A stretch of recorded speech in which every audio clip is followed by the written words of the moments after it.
Well, the blooming and buzzing confusion which the infant experiences is the same world we're looking at right now, except that the infant has no language for it.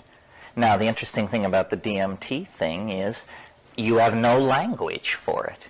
That's interesting point number one. Interesting point number two, somebody arrives on the scene eager to provide language. That's suggestive. So it seems like what they're saying is, we've stamped your passport, you're over the border, but no one here speaks English. So if you want to make yourself understood, please pick up the local lingo, Johnny Pronto. And in fact, we've assigned a team teaching group. The feeling of the DMT thing, and this is why I entertain the possibility that it might be an anticipation of death. What happens when you smoke DMT is there's an initial kind of handshaking confusion, like when two computers meet and exchange protocols. There's a 30-second period where everything sort of gets sorted out, and this thing forms like a mandala. I call it the chrysanthemum. And it's a rotating orange-yellow floral circular mandalic thing. If you have not taken enough, it is a kind of rubberized membrane or something. If you haven't taken enough, you'll hit it and bounce off and have this really ambiguous experience, which is pretty horrible, actually, just kind of a confusion which slowly goes away. But if you've taken enough, and the key to taking enough, and here comes a piece of practical advice that may be worth more than the entire workshop, the way to get off on DMT is after you feel completely peculiar, you have to do one more enormous hit. This is where courage comes in. Most people, they take it and they say, it's working. This stuff feels really weird. It's really working. Say, do one more hit. And they say, no, it's working. Say, no, do one more hit. So then you do, or we say you do. You penetrate that membrane, and you go through a series of, to me it's like a ramp, but it's like a series of diastolic compressions that push me forward. Birth canal analogy, obviously. And then I break into the elf dome, or the hive, as I call it. And certain intuitions accompany this without any rationale. And one is, I'm underground. This place is warm, it's domed, it's reasonably well lit, but there's enormous weight above my head. I'm far under the earth somehow. Fairies, as we all know, live under hills.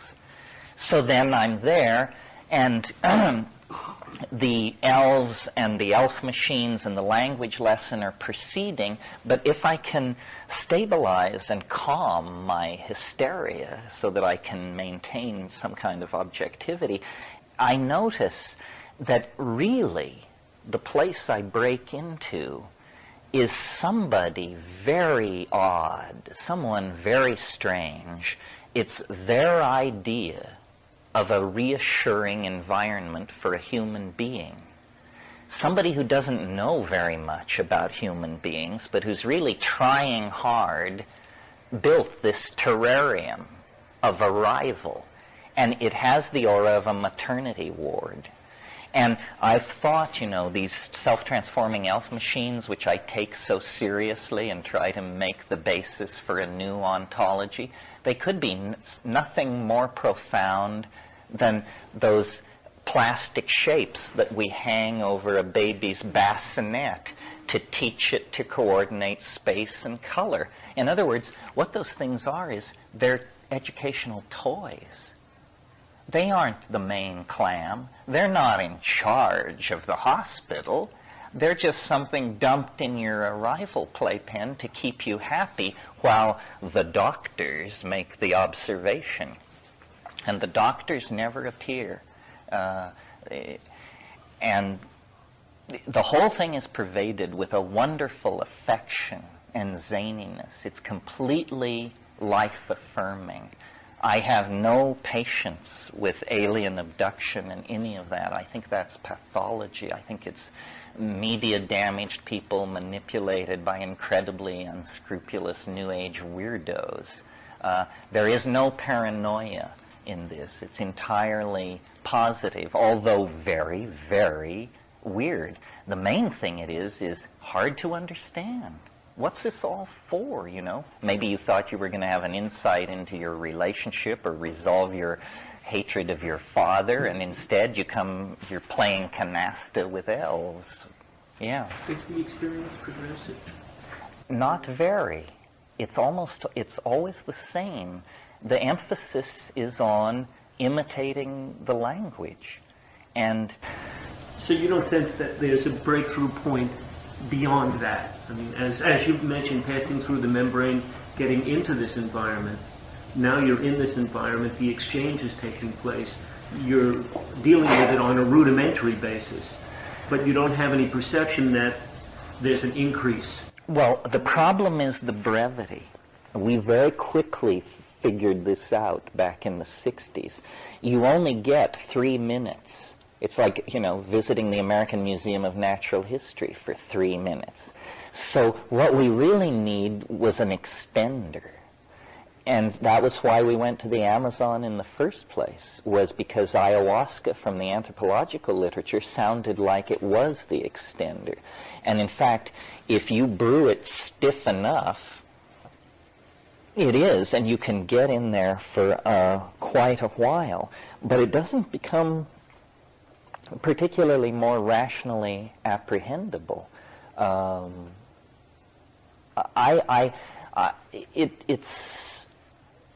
It's a great mystery. It's a puzzle. It shouldn't exist. It's the thing which you don't believe exists. It does. Terence, it's a crazy idea. You're talking about elves. I'm thinking about Santa Claus.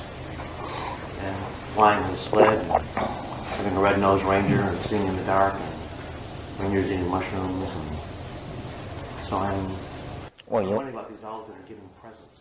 You want me to extend your list for you? Santa Claus's colors are red and white. Santa Claus is associated with the spruce tree. The spruce tree is the mycorrhizal symbiote of the Amanita. The Amanita is associated with magical flight. Santa Claus flies. The Amanita is associated with reindeer. He flies with the aid of reindeer. He makes gifts for all the boys and girls in the world with the help of elves. Elves, in all traditions, are what are called demon artificers. They make things. That's what elves do. Whether it's shoes or gold jewelry, or they make things. Elves are artificers. Now, what else before I leave this theme? Santa Claus lives at the North Pole. The North Pole is the axis mundi, the Yggdrasil, the magic world ash of Norse shamanism grows at the North Pole. You pile all this stuff up and you say, this has got to be an ancient memory of an Amanita cult. Although I've looked at Santa Claus, and I have never found a source that would trace it back further than the 10th century. But I maintain, it's Paleolithic, probably. Yeah. What's the probability of finding a new tryptamine that we weren't aware of that extends the trip, so to speak, gives them 30 minutes of time to get the language down? They also might be sort of, Well, Sasha, is now working on the tryptamines, and I asked him in Mexico, I said, of all of these tryptamines you've elaborated, which ones are the most interesting? I can't remember the one he named, but it was a synthetic, and he said it was extended.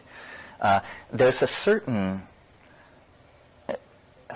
I don't know if fear is the word, but these places are really strange. And for most people, 3 minutes is quite enough, and then they need to attempt to assimilate it. Part of the problem is you can't remember it. I mean, I've seen people smoke DMT, give all the presentation of intoxication, come down, lie still, and when you say, what happened? They say nothing happened, nothing at all happened, and furthermore, I think I won't be seeing too much of you in the future. In fact, I'm sure of it. So, yeah. There's also a possibility of sort of the analog of going to the gym before going out and doing a sports activity, that one practices remembering dreams or trying to experience the weirdest sober things possible in order to have like the most stamina in the altered state. Isn't the dream itself the images of language? I mean, isn't there a form of aren't your images communicating something to you through images? You mean in a normal dream? In a normal dream, there's the citizens of the dream Yes. that come, and they, I mean, depending upon whether you're visual or auditory or whatever, they're communicating to you as well. So you're watching, observing and participating and feeling, and you're getting messages at the same time.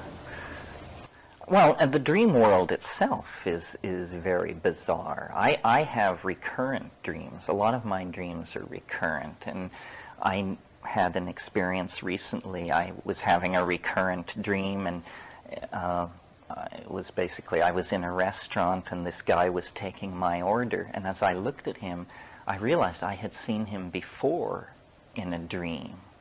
And I said, I've seen you before, but it's been a long, long time. And he said, yeah, well, I went to Alaska and worked the salmon boats for a while, but now I'm back. It's like, So, Well, shamans would report that because they're always interacting with the same power sources. That's what they say. They're getting new ones, but they're interacting with the power sources. That's right, yeah. When you're talking about the images that you're describing, what happens to my understanding is it sounds like these are the keepers of the patterns of life, in a sense. They're the keepers of the DNA, or when something comes into life, a species or a species exits life, that there is a gathering up of the patterns, and that the life itself, we don't understand that realm or that form, but maybe in this altered state that we get to go into and see what it's like to gather up patterns and in a sense illustrate to us how the patterns, because it's kind of like it's a joyous thing, life in itself, and that the keepers would be something. Well, imagine how astonishing it would be if we could confirm that there was something beyond death, and that in fact it was not only there was something, but whatever this something was actually looking back at us. I was raised Catholic and took a lot of time to deconstruct this kind of stuff. It did not seem to me rationally supportable. But actually that's in the light of a fairly simple rationalism. Now I look at nature, and everywhere what I see is that nature conserves novelty. This is something you'll hear me say many times. In other words, once nature achieves some structure, she is very reluctant to let it go.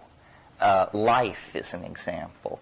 Life was achieved more than 1 billion years ago.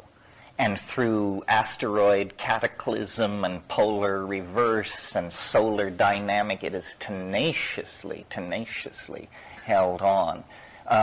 So it may be that this thing which we call the personality, the self, is actually of interest to nature as a complex structure, and that it really does use the physical body as a kind of workbench upon which to build a higher dimensional vehicle of some sort. Otherwise, it's very hard to account for some of what's going on. And this is one of the most confounding ideas that you could put forth in this intellectual environment, because if there's one thing that science has definitely put some effort into, it's exercising spirit from nature. Nature is a soulless machine, according to science, without purpose, without intent, without will, without sentience. It's just happening. It's mutation grinding against natural selection, and that's all it is, according to them. Well, evidence from these shamanic dimensions seems to be quite the contrary.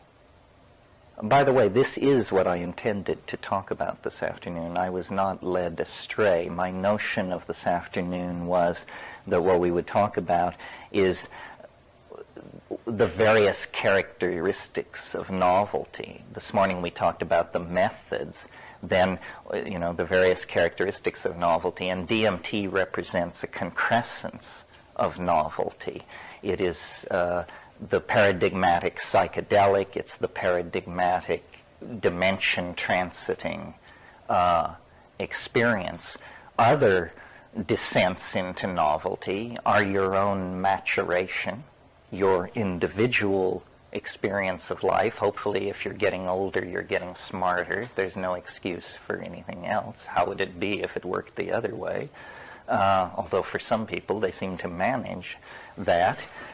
So life, your life, is a descent into novelty as well. Leading, all these novel paths lead to the same door, marked post-mortem. History is another descent into novelty, and now that descent is proceeding at such a pace that we can almost physically feel ourselves moving into the future. I mean, we require daily newspapers and hourly updates to stay on the moving crest of what we have set loose. So the individual journey through life toward death, the cultural journey toward transcendence, eschatology, apocalypse, whatever it is, depending on the cultural style, and then fractally embedded in these larger forms of novelty, the psychedelic experience, and, in the spirit of thoroughness, the sexual experience, which, against the background of ordinary life and activity, definitely represents a nexus of novelty and focus. So all of these things are descents into novelty, and then I maintain on a still more micro scale this period of time we're experiencing between the end of February and midsummer, a similar thing, that these patterns repeat, and sometimes they're extremely dramatic. I suppose death itself being the most dramatic example, because basically that's the trip from which you do not return, and so forth.